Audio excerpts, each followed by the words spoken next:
This is a homage beat.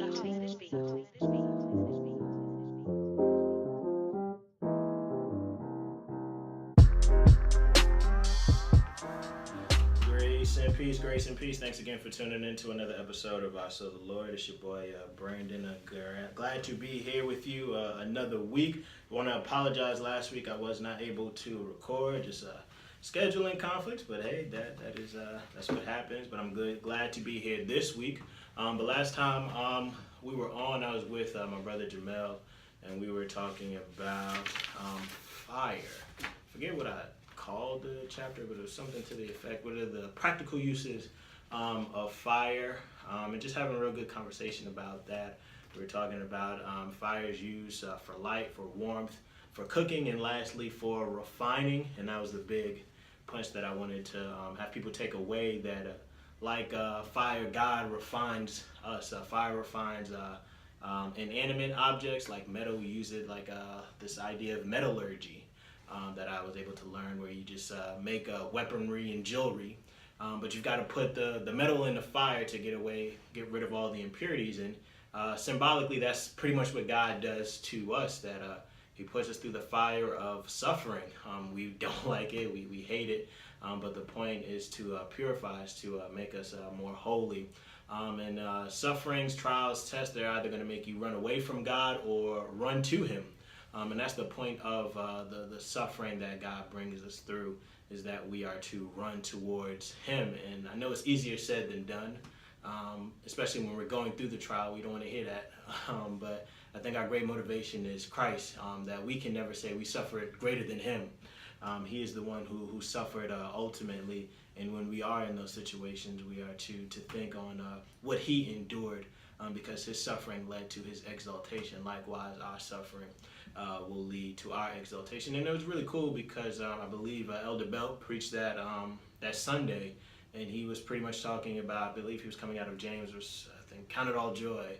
When you hear that voice, that verse, it becomes cliche, but no, it's like, if there is no God, there really is no point of your suffering. There really is no way that you can rejoice. But because there is a God, and that we find comfort in what Christ has done, we know that any trial that we face is temporary, and that ultimately we will spend eternity with our Savior. So if you haven't had an opportunity to check out that episode, please do on iTunes and SoundCloud. But this week, I'm so glad to be joined by a special guest. This individual has played a huge role behind the scenes, just getting invested in his life. He opens his home to our community group, and we meet on Wednesday. So definitely grateful for him and his wife and all that they do. And he is one of the people who was famously in that podcast that we did with the whole community group, with the Harrells, Lizzie, I believe the Breedens were there, and a couple other people, where we did it on that concept, what does it mean to be victorious? And that was probably one of my favorite ones, because I had no idea how it would go. I think these people had maybe met me like for 2 weeks, and I asked them to do that. But everybody was excited to do it, and it was great. We had a great time. So I've been knowing this brother for almost a year. I think it'll be a year next month. So just had the opportunity to grow and build. And like I said, he's been behind the scenes when we've been recording behind the camera. Now he's in front of the camera. I made sure that I said, hey, you got to jump on the podcast and do one. But been a huge supporter of me. So I'm grateful for this brother, and glad to have him on the podcast. But without any further ado, my brother Roshan, how are you doing, man? Hey, I'm doing well. It's great to finally be on this side on recording, because it's been great to sit in on some of the episodes that you and Jamel and other guests have been able to just being able to read the chapters and then listen to you guys discuss it has been fun. But when you told me about this concept and introduced it as possibly one that I get to sit in and discuss, I thought it was a great fit for me, because it speaks to kind of what I'm interested in, and I guess I'll let you do the reveal of the topic, and then it'll be apparent what I'm talking about. But it's very interesting. I read it first when you talked about it. I reread it again just a couple of days ago, and looking forward to getting into it.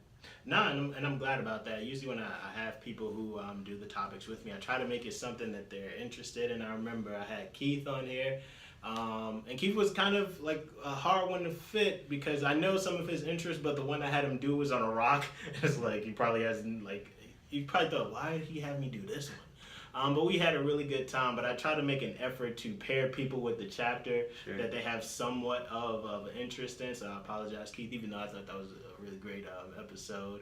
But like I said, it would have been nice if like he had like some military background or something like that. But he didn't. But he did a great job. And he just rolled with it. But I'm glad this is a topic that it has some interest in for you. So I'm very appreciative of, like I said, you giving your time and doing it. But the concept that we're talking about, and I think it's an interesting one because, like I said, week after week, I always joke and say, hey, some of these topics you read them and like, yo, Brandon, what are you talking about? But hopefully this one piques your interest because I think all of us are kind of fascinated about this topic. I say, what does technology reveal about humans? Now, the question might seem a little awkward, but hopefully this idea of technology kind of hopefully piques your interest. And I'll start off with this. What is one of the greatest pieces of tech that you've owned or wanted to own or can't wait for there actually to be invented? That's a great question. And when I think about that and all the different types of tech that I've used, what has really been impressive to me lately has been virtual assistant technology. Okay. So in my case, I have an iPhone, so it's Siri. Now, when it was first introduced back a few years ago, around 2010, I thought it was kind of a little bit overhyped and kind of glorified, kind of text to speech or speech to text tool. But over the years, it's refined and become really good. Every morning when I wake up and I don't even have the willpower to look at my phone, I can just ask, hey Siri, what time is it? It's 7:03 p.m. And there you go. Good I evening, get the... Roshan. Yes, good evening to you too, Siri. Thank you. Wait. So, because that always freaks me out because I know it's like is it the Echo with Amazon or whatever the thing is? Like, I don't know. Those like freak me out. And I always make fun of my wife because she does like text to talk. Yeah, and I'm sure. like, how lazy are Yeah, hey, it's true. 100%. I'll own up to that. But you know what? When you are in a rush in the morning and you're running a little late and you need to know what the weather is so that you know what to wear, it's awesome to do that without having to stop at your phone and look at it and find the right app to find it. So it's one of those things, I think, as it gets smarter and smarter, it can be very useful. And I guess while someone like me doesn't need it, it's great for people who might be more mobility challenged or physically challenged. That's not my excuse, but I can appreciate that it allows people with different challenges to use it. And I get that. I think especially helpful like when you're driving and stuff. Absolutely. So I think it's good for that. But it's always weird when I hear my wife, she'll like say a sentence and then she says comma and then she continues the sentence. I'm like, just type it out. But that's just my own beef. If I were to say what's my favorite piece of technology or one to or wish I owned or can't wait for it to be invented, as I get older, just advancements in like healthcare are like really excite me.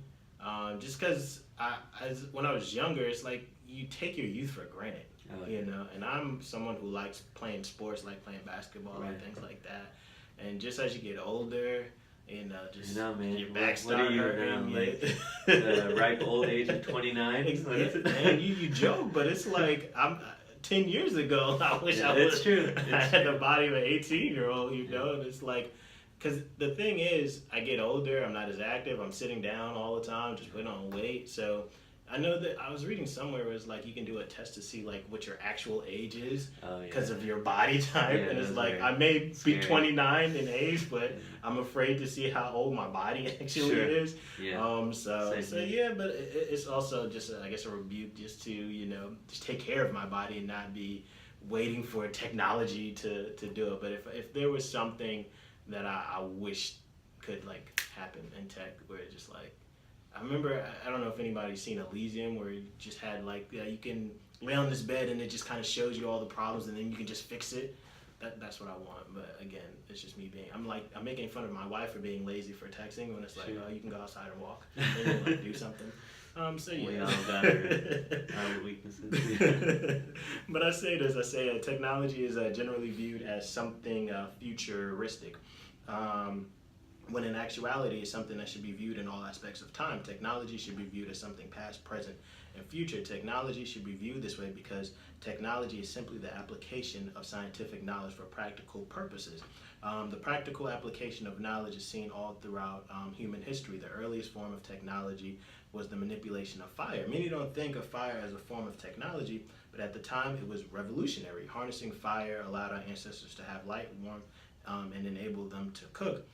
In addition, fire and tools were constructed to help make life easier. Early on, humans primarily worked in the context of agriculture. Therefore, it was necessary to create tools that would help them be more efficient. Though simplistic, these were the earliest forms of technology. Now, do you think when we talk about technology, like, why do we always view it as something futuristic? Like, we don't view it in all aspects of time. Yeah.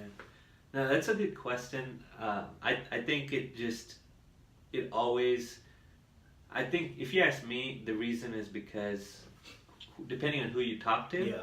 their reference point is their experiences and their era, I guess.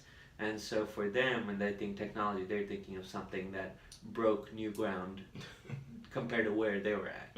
So, you talk to our generation and we talk about technology, we're talking about, what you and I just shared, but you talk to our parents, and they talk about the internet or even computers being kind of Color the break TV. Exactly, yeah. And you talk to our grandparents and, they probably think the automobile, the car is the innovation. So what I guess one generation takes for granted, was a big bounty and big blessing to the previous generations. And I think because there has been such a technological boom that it would take longer for things to happen, and now within 10 years, like it's crazy to think about. Like, I'll be on Netflix and I'll see a movie that's like '07 and I'm like, I know they're not going to talk about an iPhone or anything like that. Right. But now newer movies, social media and iPhones, they play a bigger part in our cultural context. So I would definitely agree that now we see, because it's so rapid, that back then. But I was mentioning earlier before, I think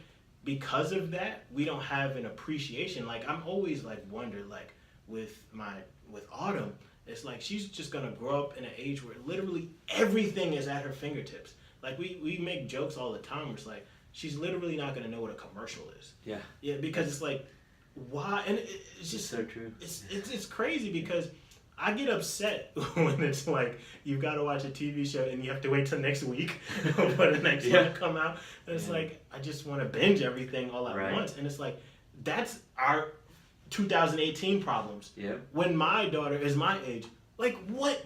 Like it's crazy to think the possibilities that are going to happen. But I think because of that, we don't have an appreciation of the things that have come before us, and we don't realize how difficult it was for those people to pave the way, and so we just take things for granted. So though technology is to benefit us, I think at some times it kind of stagnates us as humans, where it just makes us just fall back on our laurels, But I continue on and I say this. I say technology is a constant because men are always looking for ways to improve their quality of life. Man is the predominant species on Earth, and as the predominant species, man utilizes the Earth's resources to his benefit. Say there's absolutely nothing wrong with that. I want to stress that there's absolutely nothing wrong with that. I say, in fact, it's one of the reasons why man was put on Earth, to exercise dominion. Man has absolutely no problem following through on this mandate. Again, it is extremely important extremely necessary to stress